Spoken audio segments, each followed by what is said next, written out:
Millionaires, here's my problem. I don't know what to do about my brother-in-law. I own a landscaping business. We have 120 workers and a great reputation, but margins are always slim. I'm running over $10 million, but some years I make no profit. I have to watch expenses. Over the years, I've had to fire guys for stealing gas from the fuel tank at our motor pool. I don't work with thieves. But last night, I caught my brother-in-law, who I trusted, on a Ring camera stealing gas. He runs all my crews. I totally depend on him. My brother-in-law has had to fire other guys for stealing gas. How could he do this to me?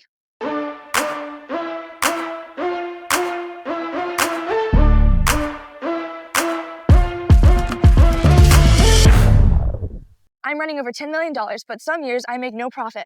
I have to watch expenses. Over the years, I've had to fire guys for stealing gas from the fuel tank at our motor pool. I don't work with thieves. But last night, I caught my brother-in-law, who I trusted, on a Ring camera stealing gas. Well, here's my opinion. Your culture is what you allow. So if you allow somebody to steal gas from you, then they're going to be stealing everything from you. So this man has to go. He has got to get fired. Okay. Sad as it is, and as much as it's going to cause problems at the old family reunion, this is a brother-in-law that doesn't need to be your colleague anymore. So 120 people, and this guy runs the whole company. Is there not somebody else at the company who's got the skills this guy has to run the company? Like let's say the guy got hit by a car and he just couldn't show up to work. Well, the show goes on, right? Yeah, it'd be hard in this situation because the guy just needs to be there, but you know, Okay. they just need the brother. He's got skills like no other, I'll tell you that. But I do get what you're saying and how if he gets hit by a car, that would be a detriment to the car. Okay, well, you wouldn't have a training process. If you brought in somebody new, he wouldn't be there to help train. Okay, well, David Green, who founded Hobby Lobby, he's got a saying, it's, if I need you, then I don't need you. So there's an issue here about stealing in the culture.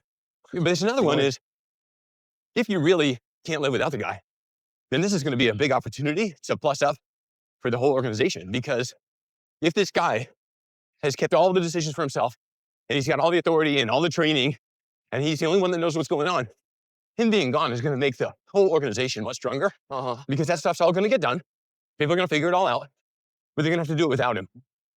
This is going to be a win for the company to lose this guy. Because you don't want to have, it's called key man risk, where everything is dependent on one person. This person. You have guys at your company where parts of your wings of your business just wouldn't run without them, and you really need them. I have 740 employees. I can promise you none of us is indispensable. None of us. Now, Well, you're arguing that this guy isn't indispensable. I'm saying that if this guy has set himself up to be indispensable, then he needs to go. Let's say he hadn't stolen gas. And so you're like, oh yeah, it's great that we have this guy. Well, he needs to explain to us what happens without him. If a company can't survive without you, then it's not a very well-run company. Yeah. I have on my desk a letter that literally says, if I die, Teague, here's what you do. Kane, here's what you do. It lays out exactly what the plan is so that the whole company doesn't miss a beat. But let's be honest, if you had a choice between owning a company in crisis because some key person was missing, or on the other hand, a company that had all the people it needed, but it had a toxic culture, which would you rather have? It's easier to recover from a crisis than it is to fix a broken culture. Well, maybe if all your guys in your company are very replaceable and easy to find, you might not have the right guys. And even though your company's not dependent on one person, there's people that would really stress you out if they leave. Yeah, because they play a great role. And these guys just do an amazing job and they're hard to find. Yeah, I get it. There's definitely people in my company that are very hard to replace. Particularly good salespeople, very hard to find. My senior design people, super hard to replace. But most jobs are trainable. And in the end, we just can't be reliant on one person. Yeah. But it goes back to culture. Like, if you worked at a place that allowed a certain kind of behavior, like stealing, wouldn't you not trust the place? Like, if it's just a place where you knew that that's what's going to happen, wouldn't you be like, it just seems like a place you wouldn't want to work. You can't lose this guy though, he's your family. Yeah. That's not losing an employee, that's losing Christmas, that's losing Thanksgiving, that's losing every single holiday. Like, I'm sick of this notion where you think that it's okay to lose this guy. Because, imagine all the awkward conversations. Like, you got to be out there with your brother-in-law every single day. You're going to know him 40 years from now. Here's the thing. I just think that for family members, if whatever your trigger is for firing people, it better be, I don't know what you call it, more triggery for family than it is for not family. Family members need to be held to an extremely high standard. Like, if you're going to steal from the family, like, it's just a sickness.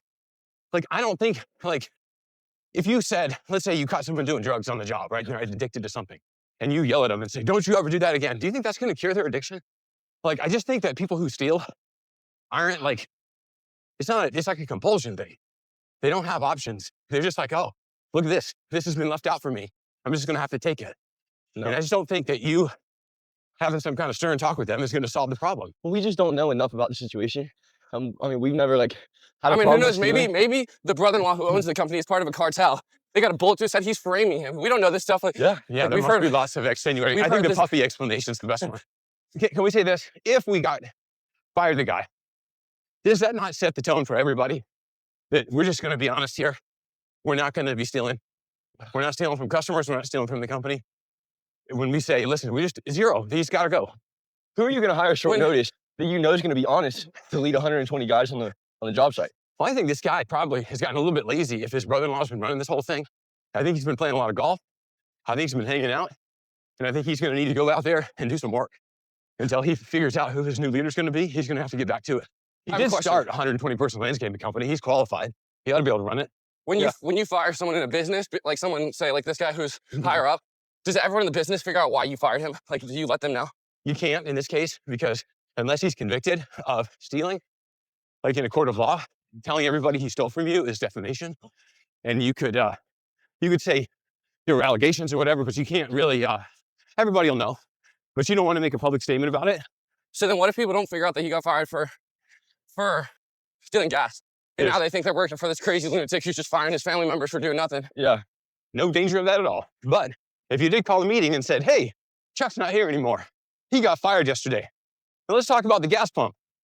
I think everyone will put it two and two together. But I don't think in a 120-person company, it'll take any time at all for the rumor to get around, right? There's certain things that don't interest you, right? But things have to do with why the boss just got fired.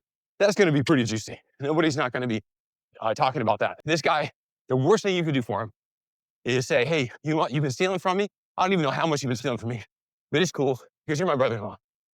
Like, you're ruining your company culture. You're setting a separate standard and you're sending a message to this guy that he can do whatever he wants. You know, when I look at my own customers, I have 6,000 customers. We send out bills every month. I could do anything I want with those bills, but I know it's not my customers who pay those bills, it's God. And so I have to be honest in my billing. The Bible says that. God doesn't, he hates dishonest scales. Yep. And if you work for a boss and you think, this guy, he doesn't pay me enough. I work so hard and he doesn't pay me enough. You're missing the point. As a Christian, it's not your boss who pays you anyway. It's God who pays you. And you got to be grateful for what you get. And grateful doesn't steal.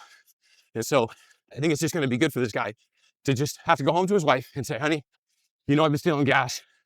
I got busted. I'm going to have to go find a job. And she's going to say, well, you can go work at a gas station, honey. All right, so we got a twist on this one, guys. All right. Unless you guys are not done arguing with me. So he's claiming that he wasn't stealing the gas. Yeah. He was using the gas for company purposes by In using exchange. his wife's Exactly. car to go pick up stuff at Home Depot.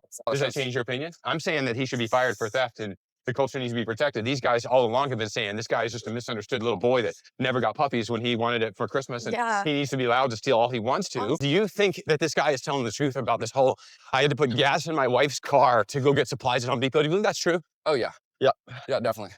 Doesn't, the fact he was stealing gas doesn't make it sound like a made up Changing. story? I think now that we've Changing. heard that side, both sides of the story, like we were arguing earlier, I think we can flip it and change the word steal to exchange because it's like, I'm sure he spent a lot more money at the getting parts and stuff from Home Depot than maybe putting $40 in his wife's minivan. So Yeah. So you would fire your brother-in-law Yes. on a chance that he might have lied. No chance at all. This guy's absolutely lying. Thieving and lying go hand in hand. Of course, the guy had his excuse when you confronted him.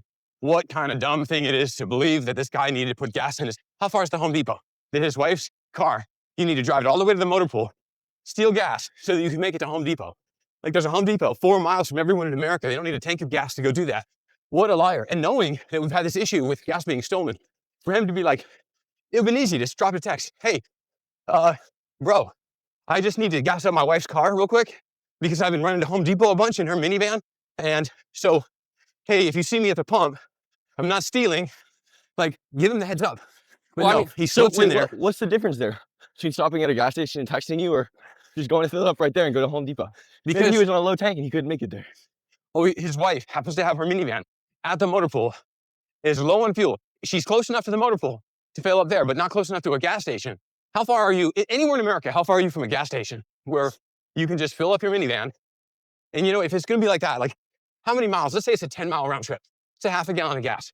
You're gonna fill up your wife's car at my motor pool because you're too cheap to burn $2 of your own gas to drive her van to Home Depot. Which No, it's not that. that he needs the gas to get there. I think it's that he's like, I just spent my wife's card on Home Depot. When she asked me where did my paycheck go, you're like, oh yeah, I used it at work. No, You're like, no, I filled your gas tank up. You know, and I think that we've learned about this guy's character, and he doesn't seem like a hypocrite. I think that we know that it says he's fired multiple people for doing this. So, you know, loving his brother, he wouldn't do the same, you know? He doesn't seem like the hypocritical, you know? So let me ask you a question, Colin. You and Bear go into business together, or let's say you start a business and you hire, against your better judgment, you hire Bear to be your key player. All right. And you're like, oh, this is great having Bear in charge. He's a hard worker and I can go golfing all the time. Find out he's stealing. And you're like, Bear, you're my brother in Christ. I know you wouldn't do this if your dad had bought you that dog that you wanted. I understand what you're going through, buddy. I forgive you. Yeah. How many times are you gonna do that? You're gonna do this 70 times 7? You're gonna keep him around stealing from you? How long are you gonna do that before you say, you know what? I got a business to run. I got 120 families dependent on this company. I'm gonna have to fire him. So guys, what do you say? Do you trust the brother-in-law? Do you think this was just an innocent exchange of gas for, I don't know, parking at Home Depot? Or do you think you got yourself a thief on your hands and you need to get him out of there to protect your culture?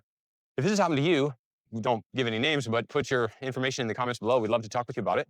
And if you have any other scenarios like this, we would love to answer those questions and have these wise young men give their answers. Yes, sir. But we'd love to hear what you have to say. And thank you for liking and subscribing. And thank you for messaging us, telling us you're going to come on our podcast. Now, congratulations with 30,000 subs. Thank you so much. But I don't know why he's asking him for advice, because you don't have him. Oh my God.